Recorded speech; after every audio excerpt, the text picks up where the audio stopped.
श्री राधे राधे। भक्तों, गुणग्राही जो होते हैं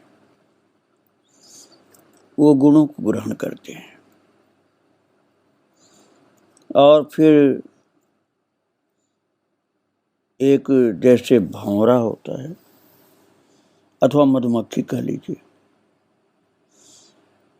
ये अलग अलग फूलों से रस चयन करते करते बहुत विशाल अपना कोश बना लेती है, जिसमें शहद ही शहद भरी। ऐसे ही जो संत हंस गुण गहहि पय परिहरि वारी विकार, जो विकारों को ध्यान न देकर के केवल गुणों को ग्रहण करते हैं वह संत हंस होते हैं। जैसे हंस को, मानसरोवर के दिव्य हंस को ये शक्ति प्राप्त है, वो दुग्ध को ग्रहण करता है और जल को छोड़ देता है। इसी तरह से किष्किंधा कांड में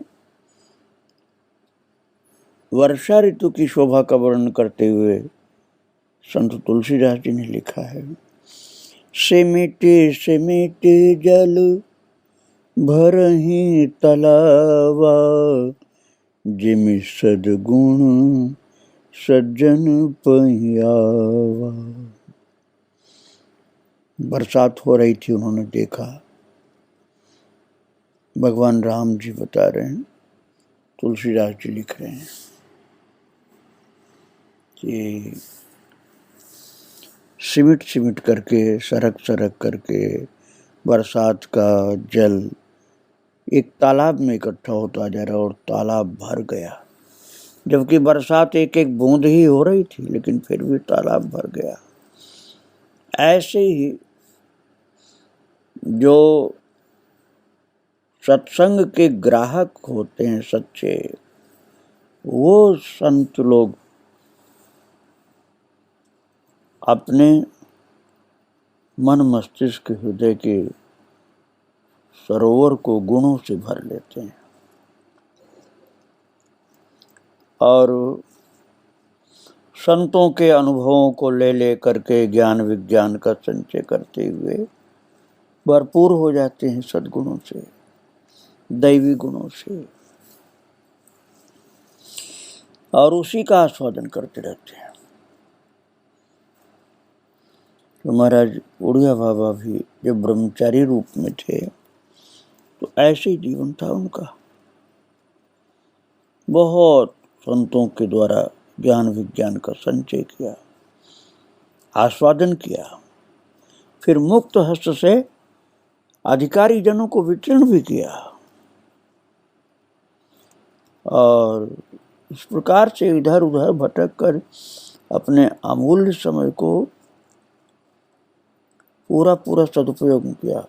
केवल भटकना होगा तब तो व्यर्थ जाएगा, वो तो सत्संग के लिए जाते थे, भटकना तो नहीं कहा जा सकता, खोज कर सकते हैं। और खोज बड़ी सार्थक रही महाराज जी की। खोज के द्वारा उनको पता चला कि जाति पाति कुल का अभिमान छोड़ देने से ही पूरा लाभ सत्संग का मिलता है और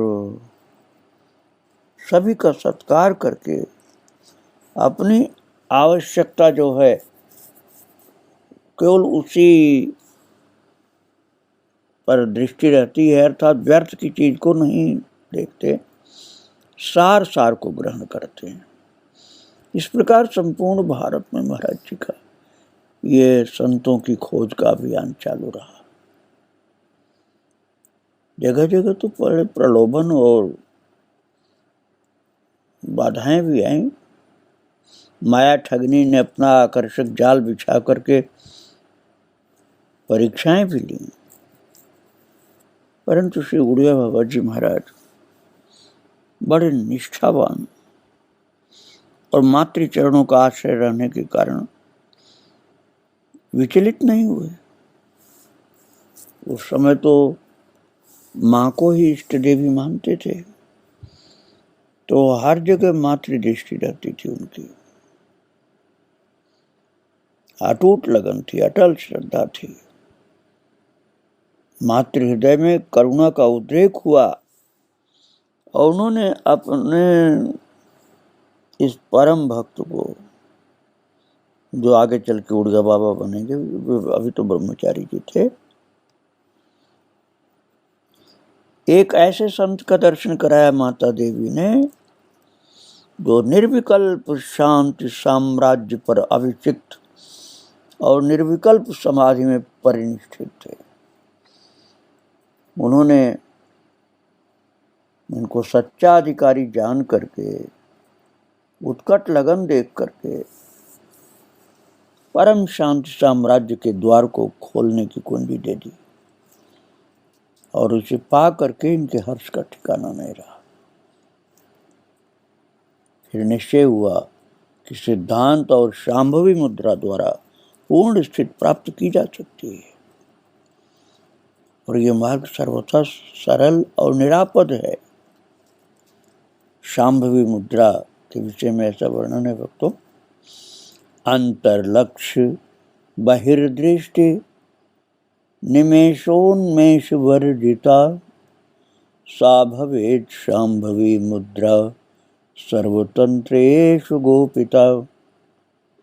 इसमें लक्ष्य अंतर्मुख ध्येयाकार रहे। ध्येय जो है हमारे, उनका आकार लिए हुए लक्ष्य हमारा अंतर्मुख हो और दृष्टि बाहर की ओर हो, अर्थात आंखें खुली होने पर भी, आंख बंद करके तो ये रहेगा ही अंतर्मुखता, लेकिन आंखें खुली रहने पर भी कोई बाह्य पदार्थ दिखाई न दे, तथा पलकों का खुलना और झपना वो भी बंद हो जाए हमारा। पलक जो बिल्कुल एक जगह रुक जाए, उठना गिरना बंद, और दृष्टि खुली रहने पर, आंख खुली रहने पर भी बाहर के पदार्थ दिखाई न पड़े और अपना जो ध्येय है अर्थात जो इष्ट है उसका आकार लिए हुए अंतर्मुख साधक बना रहे। नेत्र खुले रहने पर भी बाहर का कुछ न दिखे, अब पलक गिरे उठे नहीं। इसी को शांभवी मुद्रा कहा गया है। और इसका अभ्यास करने के लिए जो योगीराज महाराज जी को मिले थे, उन्होंने कहा कि मतिमान साधक को इधर उधर ऊपर नीचे देखना छोड़कर, न इधर उधर देखे न ऊपर नीचे देखे, निश्चल भाव से स्थिरता पूर्वक स्थित होकर निसंकल्पता का ही अभ्यास करना चाहिए, अर्थात संकल्प शून्य स्थिति हो जाए। और जिस समय कलकत्ता है उस समय वहाँ बंग भंग के आंदोलन का जोर था, बंगाल के बंटवारा की संभावना थी, वही जो बाद में भक्तों बांग्लादेश बन गया। उसके पहले पूर्वी पाकिस्तान बना था, उसके पहले बंगाल था। तो बंगाल में दो भाग हो रहे थे, पूर्वी बंगाल, पश्चिमी बंगाल। तो पूर्वी बंगाल पश्चिमी बंगाल का जो आंदोलन चल रहा था कि बंगाल दो भाग में होना चाहिए, उस समय महाराज जी वहां थे। प्रत्येक क्रांतिकारी के हृदय में आग सुलग रही थी कि हाय हाय, ये बंग भंग नहीं, भारत माता का ही अंग भंग हो रहा है। अरे बंगाल कोई अलग अलग थोड़े है, अपना ही तो है, भारत का ही एक प्रांत है। इसलिए सज्जनों के हृदय में कष्ट था और आंदोलन करने वाले आंदोलन कर रहे थे। तो मातृभूमि का ये हृदय विदारक अंग भंग हम नहीं होने देंगे, ऐसा भक्त लोग बोलते थे। राष्ट्रभक्त लोगों ने कहा ये ठीक नहीं है, प्राणों को बलिवेदी पर चढ़ा देंगे परंतु ये अति दारुण मातृवध नहीं होने देंगे। आतताई जो हैं उनको मार भगाएंगे। प्रत्येक क्रांतिकारी शूरवीर नैनम छिंदंत शस्त्राण की गर्जना करते हुए मातृवेदी पर बलिदान होने को तैयार था। उन्हें विश्वास था कि इस जन्म में नहीं तो अगले जन्म में अवश्य गंगा अवतरण के समान अखंड भारत में स्वातंत्र्य का अवतरण होगा। इस प्रकार जब सब और क्रांति की आग फैल रही थी, उस समय उड़िया बाबा ब्रह्मचारी के रूप में कलकत्ता पहुंचे थे और उस क्रांति ने, इस जन्मसिद्ध क्रांतिकारी को अनवरत स्वातंत्र संग्रामी को एकदम जगा दिया। माता का अंग भंग ये सुन करके उन्हें सहन नहीं हुआ, असह्य वेदना जाग उठी और उस जाग में मोह महिषासुरमर्दिनी और महाराज माता का जो स्वरूप है ना, आतताई मुंडखंड धारण करने वाली और गीता कालिका मामनुस्मर युद्ध च, ये चमचमाता हुआ सूर्य संकाश कवच धारण करके क्षुद्रम हृदय दौर्बल्यम त्यक्तोत्तिष्ठ परंतप की गर्जना करते हुए गतासून से नानुशोचन्ति पंडिता, इस सिंह पर आरूढ़ होकर बाबा हृदय प्रांगण में जैसे अवतीर्ण हुई शक्ति को देख रहे थे और उसने नैनम छिंदंत शस्त्राणि नैनम दहति पावक, ये त्रिशूल धारण करके गरजते हुए घोषणा की कि डरो मत, भागो मत, पीठ मत दिखाओ। हे भारत वीरों, आतताइयों के शस्त्रास्त्र तुम्हारा बाल बांका भी नहीं कर सकते हैं, तुम सावधानी से अडिग रहो। गीता माता की इस गर्जना से प्रेरित होकर के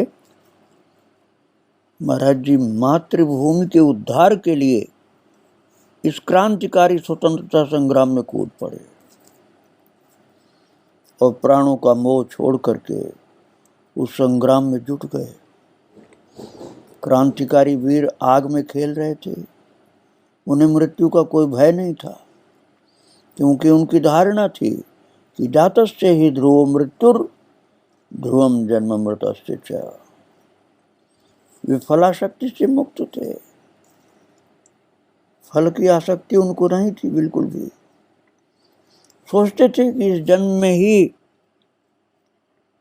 नहीं तो आगामी सहस्रों जन्म तक हम स्वतंत्रता संग्राम में जूझते रहेंगे और अंग्रेजों को भारत से भगाकर ही चैन लेंगे। महाराज इसके लिए तरह तरह की योजनाएं बनाते थे और प्राणों को हथेली पर रख करके अंग्रेजों को मारने का अवसर हाथ से नहीं जाने देते थे। इस संग्राम में अनेकों अल्प वयस्क बालकों को तरह तरह की वेदनाएं झेलनी पड़ी और बहुतों को फांसी पर भी लटकाया गया। इन्हीं में से एक बालक था खुदीराम बोस। श्री महाराज जी इस वीर बालक का स्मरण करके मस्त हो जाते थे। कहा करते थे कि अंग्रेजों पर बम छोड़ने के अपराध में इसे कारागार में रखा गया था। इसके मर्म स्थानों का छेदन करते हुए तरह तरह की ताड़नाएं और त्रास देकर के पूछा गया कि बताओ तुम्हारी बम फैक्ट्री कहाँ है। किंतु अरे निर्भय बालक वो कह देता, अरे ऐसे मूर्ख तुम्हारे इंग्लैंड में होंगे, और अंत में तरह तरह की पीड़ाएं दे करके उसे फांसी दी गई थी। परंतु उस महान देशभक्त के मुखमंडल पर तनिक भी मलिनता नहीं देखी गई। ऐसी थी उन राष्ट्रभक्तों की सिंह गर्जना। और भक्तों, ये थी उनकी जीवन स्वर्ग की अमर नशेनी तथा उनकी तेजोमयी कीर्ति की फहराती हुई ध्वजा। ऐसे सैकड़ों वीर हाथ में गीता की पोथी लिए फांसी पर झूल गए। गीता ही उनका सर्वस्व थी। श्री महाराज जी कहते थे कि उस समय गीता रस व्यष्टि हृदय की धड़कन नहीं, अपितु समस्त हृदय की उछाल थी। सब लोग सच्चे निष्काम कर्मयोगी थे। वास्तव में महान भारतीय प्रतिभा की पराकाष्ठा है। भारत माता का प्रशंसनीय सौंदर्य है तथा जीवन के प्रत्येक पक्ष में समरसता का प्रवाह करने और अलिप्तता प्रदान करने वाली है गीता माता। भूमंडल के इतिहास में इसके समान महाराज जीवों का आदर्श और वास्तविकता प्रदान करने वाला दूसरा कोई ग्रंथ नहीं। उस समय सब कर्मयोगी थे, सच्चे निष्काम कर्मयोगी थे। कोई लालच किसी को नहीं थी कि हमें कोई पद मिलेगा। केवल हमको उन लोगों से देश को आजाद करना है जो अन्यायी हैं, अनीति का आश्रय लेकर के सता रहे हैं, निर्दोष प्रजा के ऊपर शासन कर रहे हैं और दुख दे रहे हैं। तो महाराज गीता के ज्ञान का प्रैक्टिकल स्वरूप सबके दिखलाई पड़ रहा था उस समय। और मंत्र दृष्टा गीता दृष्टाओं ने देश के सर्वांगीण अभ्युदय, आध्यात्मिक, आधिदैविक और आदि भौतिक विकास, धार्मिक, राजनीतिक और आर्थिक उत्थान तथा दिन प्रतिदिन सुखद जीवन यात्रा के लिए गीता दर्शन को ही जीवन दर्शन रूप से अपनाया था। गीता ने आलेप रस का पान करके अनेकों बहुत प्रकार से प्रवृत्तियों में भी अलमस्त रहने का रहस्य मुक्त कंठ से उद्घोषित किया था। भारत दर्शन के प्रति जो लोग कहा करते थे कि ये परलोक रूपी स्वप्न में उलझे रहते हैं, दूसरे फिलॉसफी के पढ़ने वाले कहते थे अरे ये लोग तो परलोक की बात में रहते हैं, तो इस लोक का ख्याल ही नहीं करते हैं। उसका गीता दर्शन ने अत्यंत घोर युद्धादि प्रवृत्तियों में भी हत्वापि स इमान् लोकान् न हन्ति न निबध्यते कृत्वापि न निबध्यते, इन रूपों में सार्वभौम, स्वधर्म, स्वकर्म और दर्शन का उपदेश देकर माम अनुस्मर युद्ध च, इसका महामंत्र देकर के मार्जन किया। जो वेदांत दर्शन और दूसरे फिलॉसफियों की बातें सुन सुनकर लोग कह रहे थे कि ये तो परलोक में ही रहते हैं भारत वाले, अब उन्होंने गीता जी के ज्ञान के द्वारा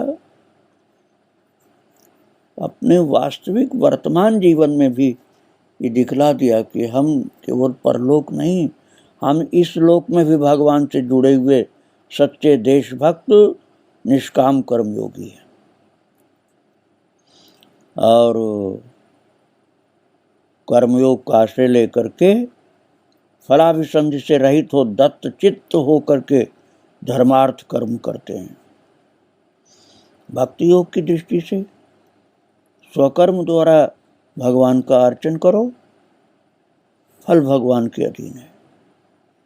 और ज्ञान की दृष्टि से गुण गुणों में बरत रहे हैं, ऐसा देखते हुए अनासक्त रहो। यही पृथक पृथक दृष्टि से गीतोक्त अलेपवाद है।